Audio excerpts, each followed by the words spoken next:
Dear student, JEE actually 2023 का question है। Okay, यहाँ पे क्या पूछा है, देखिए the energy level of an hydrogen atom are shown below. Okay, energy level of hydrogen atom are shown below. Okay, इसके लेवल्स बताए गए हैं। The transition corresponding to emission of shortest wavelength. इनमें से हमको वो ट्रांजिशन बताना है जिसमें वेवलेंथ शॉर्टेस्ट आए। ओके, वेवलेंथ कैसे आए? शॉर्टेस्ट आए। तो शॉर्टेस्ट वेवलेंथ को हम एनर्जी से कंपेयर करें। एनर्जी और वेवलेंथ एक दूसरे के इनवर्सली प्रोपोर्शनल है। तो अगर वेवलेंथ शॉर्टेस्ट चाहिए, इसका मतलब एनर्जी जो ये गैप होना चाहिए, डिफरेंस होना चाहिए ट्रांजिशन, ड्यूरिंग ट्रांजिशन, वो मैक्सिमम होना चाहिए।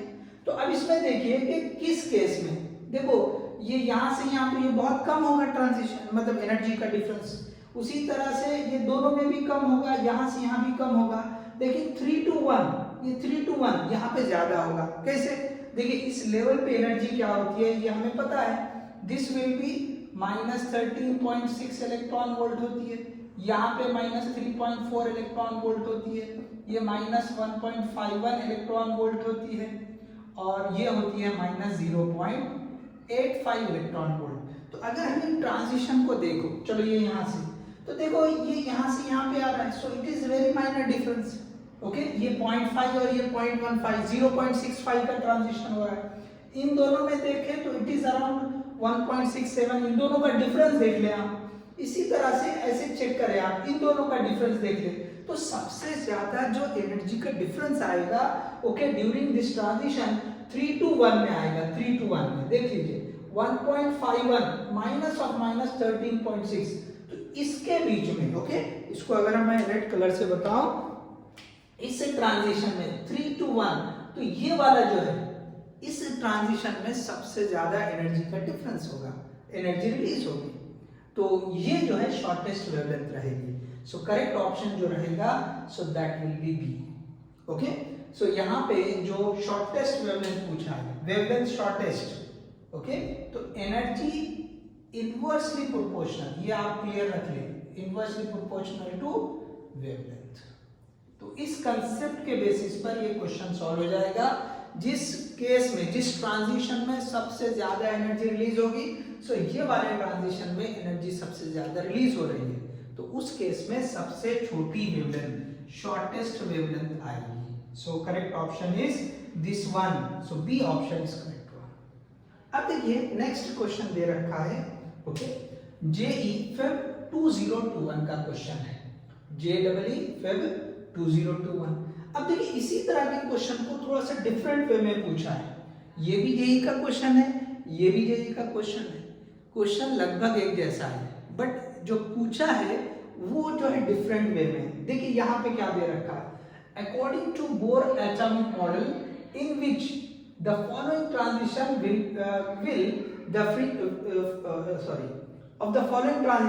The frequency be maximum. Okay, sorry ये विल यहाँ नहीं आएगा, will the frequency be maximum. Okay, तो किस केस में फ्रीक्वेंसी मैक्सिमम आएगी, किन ट्रांजिशन में फ्रीक्वेंसी मैक्सिमम आएगी, ये पूछ रहा है।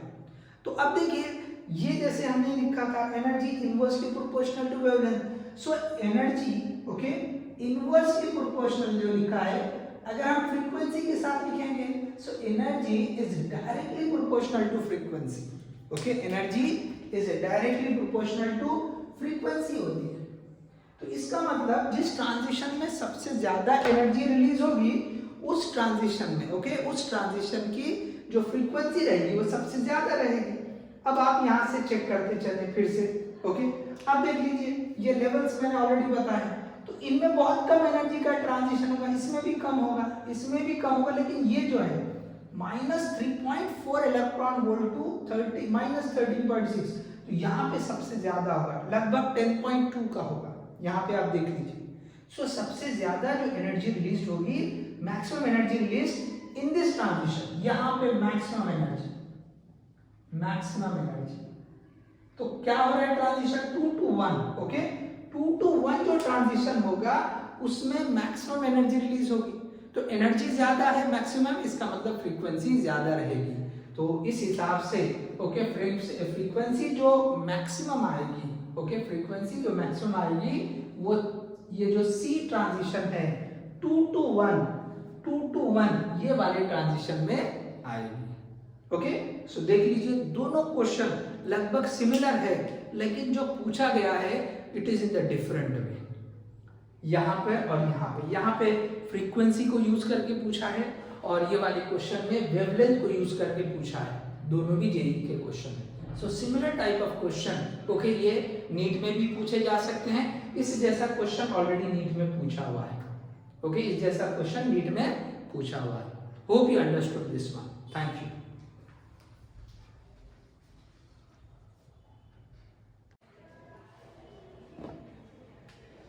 डियर स्टूडेंट, AIPMT 2000 का क्वेश्चन है, when electron does a transition from n is equal to 4 to n is equal to 2, then emitted line spectrum will be। देखिए 4 okay, n is equal to 4 से वो n is equal to 2 पे आ रहा है। तो यहाँ पे देखिए ये जो ट्रांजिशन स्पेक्ट्रम जो भी आएगा ओके, इसकी कौन सी लाइन होगी, इमिटेड लाइन स्पेक्ट्रम। तो सबसे पहले देखिए कहाँ आ रहा है वो, n is equal to 2 पे आ रहा है। n is equal to 2 पे कौन सी सीरीज होती है, देखिए n is equal to 1 पे लाइमन होती है। हम यहाँ पे 2 की बात करें, ये n is equal to 1, ये n is equal to 2, ये उसके ऊपर के जो सीरीज है, ठीक है, ये उसके ऊपर ये जो सीरीज जो भी रहेंगे, ठीक है, ये हमने ऐसे बता दिया सपोज। तो यहाँ पे n is equal to 2 पे ट्रांजिट हो गया है, ये n is equal to 3 है, ये n is equal to 4 है। तो यहाँ पे लाइमन होती है n is equal to 1 पे, और n is equal to 2 पे ये second one okay, that is we are running. Yes बोलिए बामर ओके, यहाँ पे क्या होगी, बामर होगी, इस पे लाइमन होती है। चलो इसको रेड से लिखते हैं, ये बामर होती है और ऐसा लाइमन होती है, और यहाँ पे बामर होती है। तो बामर सीरीज तो रहेगी, ये बात पक्की है, लेकिन कौन सी है, कहाँ से आ रहा है, n is equal to 4 से। देखो बामर में ये पहली लाइन है जो 3 से 2 पे आ रही है, लेकिन कहाँ से आ रही है, दैट इज 4 to 2, ये वाली लाइन। तो ये बामर की सेकेंड लाइन हो रही है ओके, बामर की सेकेंड लाइन हो रही है। तो अब ऑप्शन देख ले आप यहाँ पे okay, first line of Lyman नहीं होता है, सेकेंड लाइन ऑफ बामर ओके, ये करेक्ट है, second line of बामर okay. So this is the correct option, this is the correct option. बामर series ये तो पक्का है क्योंकि n is equal to 2 पे आ रहा है। अब सिर्फ आपको ये समझना है कौन से वाली लाइन है, इमीडिएट ऊपर से आ रही है, n is equal to 2 के इमीडिएट ऊपर 3 है, वहां से आने वाली पहली लाइन, उसके और ऊपर से आने वाली दूसरी line. So n is equal to 4 से n is equal to 2 पे ये सेकेंड लाइन ऑफ बामर हो रही है। So B option is the correct one. चलो अब देखिए नेक्स्ट क्वेश्चन। अब देखिए ये जो है ये भी AIPMT का पूछा हुआ क्वेश्चन है okay, I think it is around okay 2012। ये क्वेश्चन है 2012 का पूछा हुआ क्वेश्चन ओके, ये है AIPMT 2012 का क्वेश्चन है। अब देखिए इसमें क्या पूछा है, the transition from the state n is equal to 3 to n is equal to 1 in a hydrogen like atom results in ultraviolet radiation. Ultraviolet radiation, infrared variation will be obtained in transition. अब देखो यहाँ पे हमने जो energy level spectrum जो spectrum के हिसाब से पढ़ा था, अब फिर से वही बात है कि लेवल 1 यहाँ पर ओके, यहाँ पर कौन सा आता है, ये लाइमन सीरीज। इसके बाद यहाँ पे क्या आती है, तो ये बामर सीरीज आती है। उसके बाद क्या आती है, तो ये पैशन आती है। उसके बाद क्या आती है, तो ये ब्रैकेट आती है ओके। इस पे जो आती है फुट सीरीज आती है। समझने के लिए हमने यहाँ पे ये लिख दिया कि भैया ब्रैकेट सीरीज, ये पास्चन सीरीज, ये बामर सीरीज, ठीक है। अब देखिए ये जो लाइमन सीरीज, इसमें जो एनर्जी ओके, इस केस में जो एनर्जी आती है, रेडिएशन आती है, वो कौन सी आती है, तो ये अल्ट्रावायलेट आती है, जैसे कि यहाँ मेंशन भी कर दिया उसने, अल्ट्रावायलेट आती है। बामर में कौन सी आती है, तो विजिबल आता है, विजिबल स्पेक्ट्रम वाली रेडिएशन रिलीज होती है ओके। जब हायर लेवल से इलेक्ट्रॉन का ट्रांजिशन होता है तो बामर सीरीज के केस में क्या होता है, विजिबल लाइट ओके, ये रिलीज होती है, विजिबल लाइट वाला फोटोन रिलीज होता है।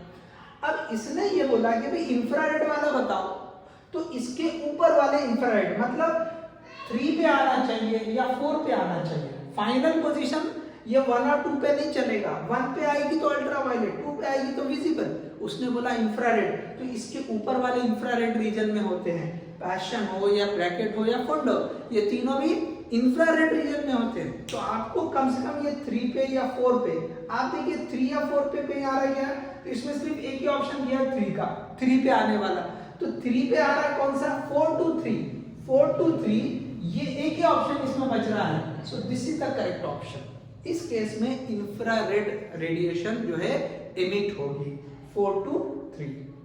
ओके, तो अगर आपको एनर्जी लेवल ओके जो डायग्राम है और स्पेक्ट्रम जो हमने बनाया है सीरीज स्पेक्ट्रम, तो आप ये बहुत आसानी से क्वेश्चन कर सकते हैं।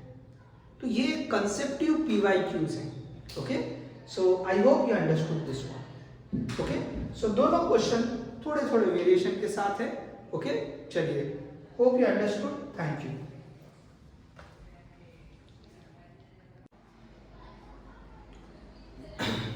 डियर स्टूडेंट, नीट 2016 फेज 2 का पूछा हुआ क्वेश्चन है।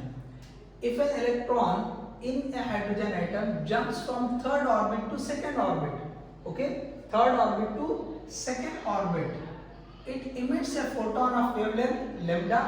When it jumps from fourth to third orbit, the corresponding wavelength will be, देखो थर्ड से सेकंड में जब जंप कर रहा है तो वो वेवलेंथ लैम्डा है, और अब पूछ रहा है कि भाई ये जब फोर्थ से ओके फोर्थ से थर्ड पे जंप करेगा, ओके फोर्थ टू थर्ड पे जंप करेगा, ये वेवलेंथ कितनी होगी, तो चलो इसको आप नाम दे दे lambda dash, okay lambda dash नाम दे दे। अब देखिए हमने जो है रिडबर्ग्स फार्मूला पढ़ा हुआ है, तो क्या है वो 1 by lambda is equal to r into z square 1 by n, ये जो है आपको फाइनल ओके या सॉरी जो इनिशियल पोजीशन रहेगी n फाइनल का square minus 1 by n initial का स्क्वायर, z स्क्वायर यहाँ भी लिख सकते हैं आप। अब ये वर्कआउट करेंगे तो ये 1 by lambda क्या हो रहा है, देख लीजिए पहला ट्रांजिशन क्या हो रहा है 3 to 2, मतलब इनिशियल वाला क्या है 3 है, इसमें इनिशियल क्या है 3 है और फाइनल क्या है 2 है। अब यहाँ पे रख दीजिए 1 by lambda is equal to r z square 1 by final क्या था 2, तो 2 का स्क्वायर माइनस 1 by ये 3 का स्क्वायर, थोड़ा सा इसको वर्कआउट कर लो तो ये r z स्क्वायर इनटू ये 1 by 4 माइनस 1 by 9 हो जाएगा। ओके, तो ये जो है वर्कआउट होके आ जाएगा r z स्क्वायर, ये 4 9 ओके, इसका एलसीएम 36 हो जाएगा, और ये जो है ओके इधर आ जाएगा 5, ठीक है, ये 9 माइनस 5 क्रॉस मल्टीप्लाई कर लिया हमने, तो 9 into 1 9 4 into 1 4, so finally you will get this one, so 1 by lambda इसके हिसाब से हो जाएगा r z स्क्वायर इनटू ये 4 by 36 सॉरी यहाँ पे ये 4 आएगा, सो 5 by 36 क्या आ जाएगा 5 by 36। ये जो हमने 1 by lambda के लिए कर दिया, ये इक्वेशन 1 आ गई। ओके, किसके लिए आ गई, फॉर फर्स्ट वन। इसी तरह से हमको lambda 2 के लिए भी वर्कआउट, सॉरी lambda डैश के लिए वर्कआउट करना है, तो ये 1 by lambda डैश के लिए क्या r z स्क्वायर ये लिख दिया हमने।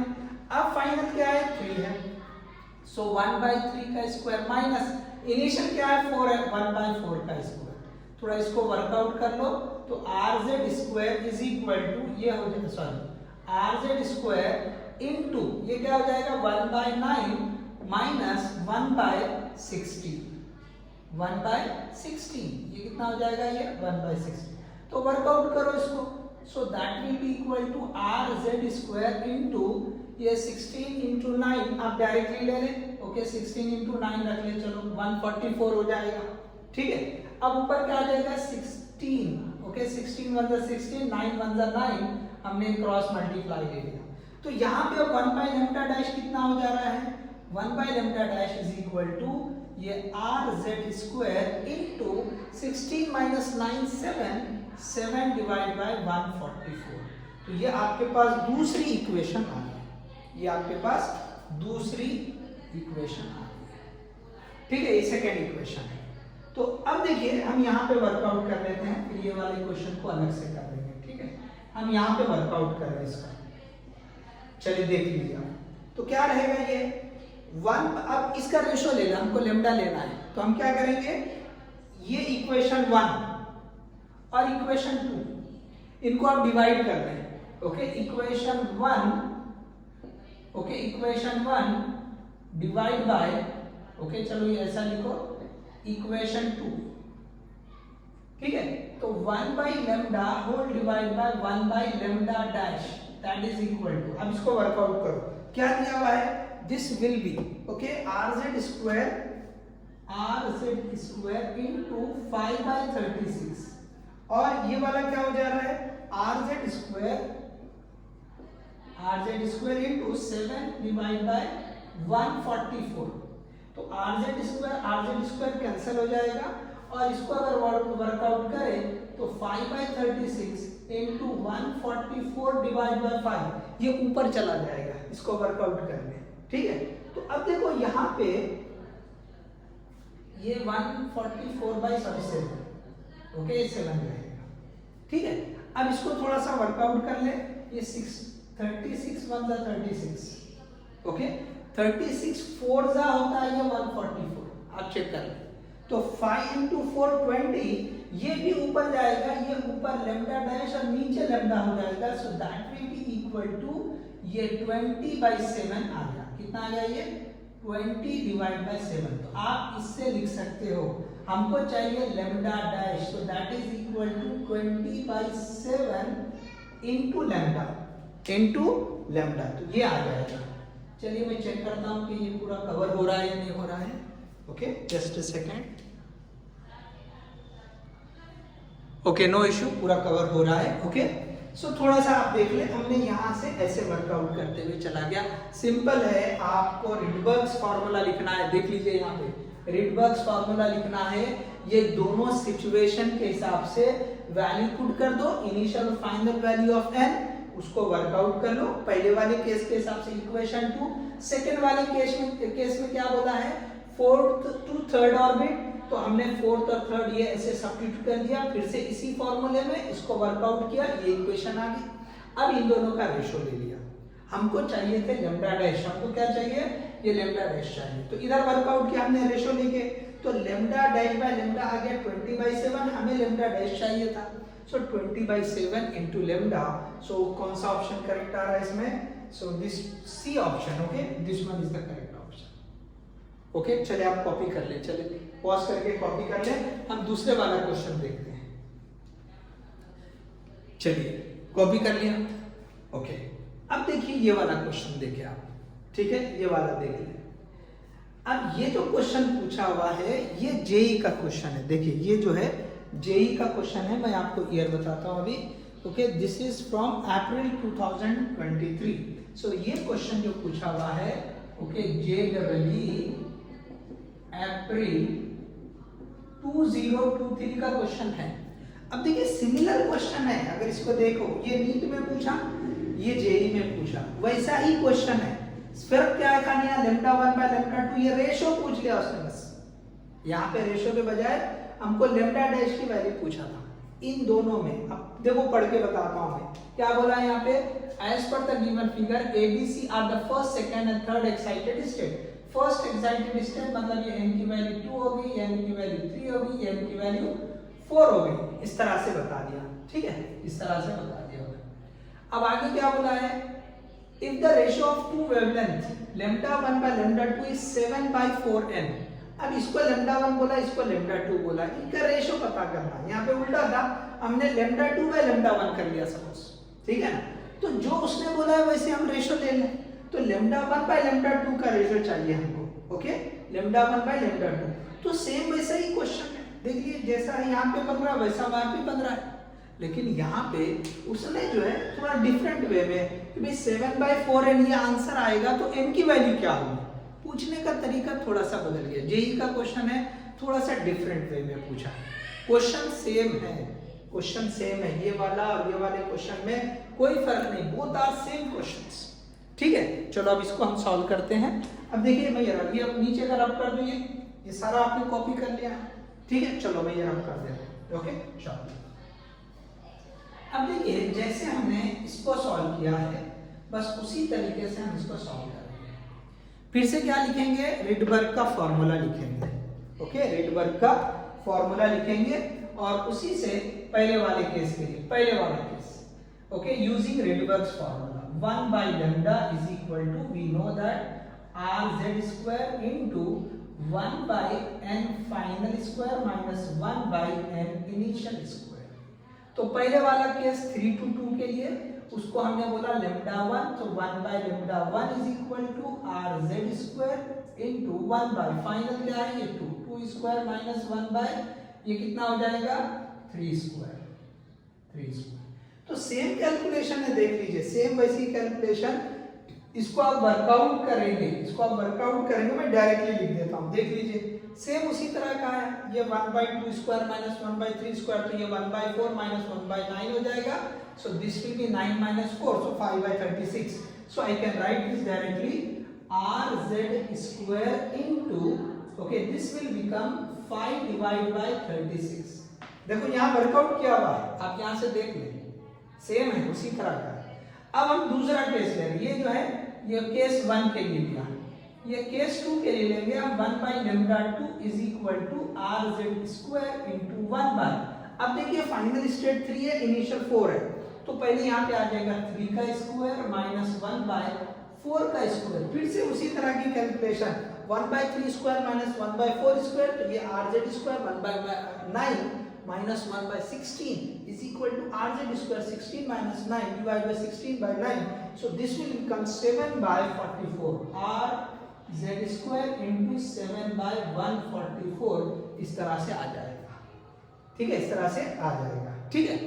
अब देखिए इसके बाद मैं यही पे करूंगा, तो आई होप ये जो स्टेप समझ में है, ये दोनों सेम टू सेम है, तो यहाँ पे मैं थोड़ा सा जो है इसको रफ कर देता हूँ, ये वाले हिस्से को, ओके। चलिए क्वेश्चन को रफ करता हूँ, क्वेश्चन को रफ कर देंगे, चलो पूरा रफ कर देता हूँ, ये देख लीजिए ये कैसे कैलकुलेशन आया, मैंने उसको इसी को सेम लिखा है, ठीक है ना, तो ये मैं रफ कर देता हूँ। चलिए अब आपको क्या करना है, इसका रेशो ले लेना है, इसका क्या लेना है आपको, रेशो लेना है, इसको आप इक्वेशन 1 बोल दे, this is the equation 1, this is the equation 2, चलो इसको 1 बोल दिया, इसको 2 बोल दिया। अब हमको क्या करना है, lambda 1 by lambda 2 चाहिए, तो 2 by 1 कर दे, समझे ना, 2 by 1 कर दे, so equation 2 divide by equation 1, तो क्या हो जाएगा, ये आएगा 1 by lambda 2 whole divide by 1 by lambda 1, so that is equal to, ये पहले आ जाएगा rz square into 7 divide by 144, और नीचे आएगा rz स्क्वायर इनटू 5 by 36, ये दोनों कैंसिल हो जाएंगे, ओके। आपको यहाँ पे आएगा इसके आगे, ओके, ये होएगा 7 by 144, और ये उल्टा हो जाएगा 36 by 5। अब ये भी उल्टा होंगे, ये lambda 1 ऊपर जाएगा, lambda 2 नीचे आएगा, अब ये 36 1 जा 36 4 जा, तो ये 7 डिवाइड बाय, ओके, ये आपको आ जाएगा, ओके, 4 into 5। आप इसी फॉर्म में लिखे 7 by 4 इसके बाद लिखा है, ओके, तो ये जो टर्म है, ओके, ये 7 by 4 तो एज इट इज है, ये तो एज इट इज है, हमको ये चाहिए था, ये कितना हो रहा है, this is we are having n यहाँ क्वेश्चन के हिसाब से, so therefore n is equal to 5, so this is the correct answer, okay. n का वैल्यू क्या रहेगा 5। देखो ये ऑप्शन दिए हुए नहीं थे, ये आपको वर्कआउट करना था, कुछ क्वेश्चन जेईई में कैसे आते हैं, आपको बिना ऑप्शन के रहते हैं, यू हैव टू जो है कैलकुलेट दैट वन, ठीक है ना, आपको वर्कआउट करना पड़ेगा, ओके। ऑप्शन नहीं रहेंगे, बिना ऑप्शन का क्वेश्चन आपको ये पूछता है n की वैल्यू बताओ, तो n की वैल्यू कितनी आएगी 5। सो देखो सिमिलर क्वेश्चन है, मैंने एक क्वेश्चन नीट का लेके बताया आपको, दूसरा क्वेश्चन जेईई का बताया है, ओके। दोनों सिमिलर क्वेश्चन है, पूछने का तरीका थोड़ा थोड़ा अलग है, ओके।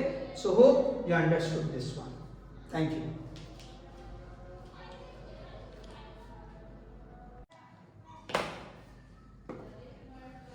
डियर स्टूडेंट, जेईई 2023 का क्वेश्चन है, for hydrogen atom lambda 1 and lambda 2 are wavelengths corresponding to the transition 1 and 2 respectively. I shall figure the ratio lambda 1 by lambda 2 is x by 32, ठीक है। The value of x is, देखिए इस तरह की जो है transition बता दिया, ये ग्राउंड स्टेट है, ये दोनों एक्साइटेड स्टेट है। अगर इलेक्ट्रॉन ओके यहाँ से ओके ये वाले केस को हमने पहला ट्रांजिशन बोला, ये वाले केस को सेकंड बताया फिगर में। अब इसके लिए वेवलेंथ लैम्डा 1 है, इसके लिए वेवलेंथ लैम्डा 2 है। तो अब पूछा है कि इनकी रेशियो कितनी आ रही है, x/32 आ रही है, x/32 आ रही है। तो अब यहाँ पर ओके यहाँ पर ये जो x है ये अननोन है, इसकी वैल्यू कैलकुलेट करना है। अब देखिए अगर हमने इसको ग्राउंड स्टेट मान लिया तो ये जो वैल्यू हो जाएगी n की वैल्यू हम इसको क्या ले लेंगे, दिस विल बी 1। तो ये उसके बाद की एक्साइटेड स्टेट है, ये उसके बाद की एक्साइटेड स्टेट 2 and 3। ठीक है, क्लियर है ये। अब देखिए क्वेश्चन हम ऑलरेडी ऐसे सॉल्व कर चुके हैं, ठीक है, कई सारे जो है क्वेश्चन रिपीट हो रहे हैं ऐसे, ठीक है। अब यहाँ पे देखिए आपको यहाँ से यहाँ एक ट्रांजिशन, यहाँ से यहाँ और फिर यहाँ से यहाँ ऐसा भी दे सकता है, और एक यहाँ से डायरेक्ट दे सकता है और यहाँ पे ऐसे एक दे सकता है। तो ऐसे कई सारे क्वेश्चन जो है ना जेईई में पूछे गए, नीट में भी पूछे गए। ओके चलिए अब इसको वर्कआउट करते हैं यूजिंग रिडबर्ग्स फार्मूला। पहली सिचुएशन के लिए करेंगे।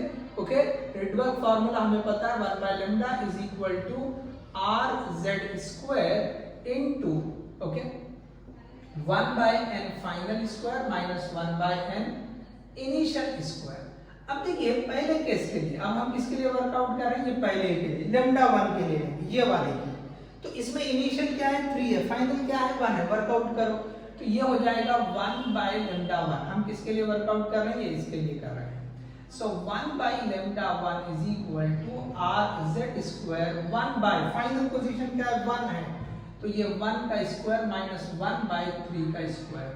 अब इसको वर्कआउट करेंगे तो ये हो जाएगा rz स्क्वायर 1/1 माइनस 1/9। सो ये 1/λ1, सो 1/λ1 will be equal to ये rz स्क्वायर इनटू, अब आप देख लीजिए क्रॉस मल्टीप्लाई, अगर हमने ये 9 एलसीएम ले लिया तो ये 9 minus 1, so this will be okay, this will be okay, you will get rz square into 8/9. So this is we are having 1/λ1. Okay, 1/λ1. तो ये अगर मैंने इसको ऐसे बता दिया, this is the first equation, इसको इक्वेशन 1 बोल दिया, ठीक है। अब थोड़ा सा मैं इधर वर्कआउट करता हूँ ताकि थोड़ी जगह हमको यहाँ पे मिल जाए। ये सेकंड के लिए कर रहे हैं λ2 के लिए। Okay we are working out for λ2, तो ये हो जाएगा 1/λ2 इज इक्वल टू ये rz स्क्वायर। अब देखिए फाइनल क्या है, अभी भी ये 1 है, इनिशियल क्या है n इज इक्वल टू 2 है, तो ये 1/1 square minus 1/2 square, so that will be equal to rz square into 1/1 minus 1/4, तो you will get 1/λ2 is equal to ये rz स्क्वायर इनटू ये 1 minus 1/4, simply 1 minus okay quarter, so 3/4 will be remaining, 1/4 आप निकाल रहे हैं, so this will become, मैं directly लिख रहा हूं 3/4। तो इसको आप इक्वेशन नंबर 2 दे दें। अब क्या बोला है, रेशियो किसका लिया λ1/λ2, तो आप इक्वेशन 2 डिवाइड बाय 1 करते हैं। ओके आप क्या करेंगे, इक्वेशन 2 ओके, सो हमने यहाँ पे जो है ये इक्वेशन 2 डिवाइड बाय इक्वेशन 1 ले लें। ओके तो ये हो जाएगा 1/λ2 whole divide by 1/λ1, so that will be equal to, अब आप देख लें ऊपर क्या आ रहा है, ये वाली इक्वेशन का है rz स्क्वायर इनटू 3/4, और यहाँ पे क्या आ रहा है rz स्क्वायर इनटू 8/9, तो ये कैंसिल हो जाएगा, ये हो जाएगा आपका 3/4 into 9/8, okay 9/8, so that will become 27 divide by 32, और इसको आप वर्कआउट कर लो। ओके इसको वर्कआउट कर लो, ये क्या हो जाएगा λ1/λ2 हो जाएगा। चलो मैं लास्ट स्टेप यहाँ लिख रहा हूँ, लास्ट स्टेप इसको वर्कआउट करेंगे, ये हो जाएगा λ1/λ2, so that is equal to 27 divide by 32, so this will be the answer. अब आप चेक कर लो, यहाँ पे आया λ1/λ2 x/32, तो नीचे 32 एज इट इज है, this is the value of x, तो x is equal to 27, so that is the answer we are having. Okay, तो सिंपली रिडबर्ग्स का जो फॉर्मूला है उसमें हमने initial final value of n को रखा, उसको वर्कआउट किया, पहले वाले केस के लिए दूसरे वाले केस के लिए दोनों ट्रांजिशन के लिए उनका रेशो लिया, उससे इक्वेशन आ गई, उसमें x का वैल्यू मिल गया 27। ओके, इसका वैल्यू मिल गया 27, देख लीजिए। Okay, so hope you understood this question. Thank you.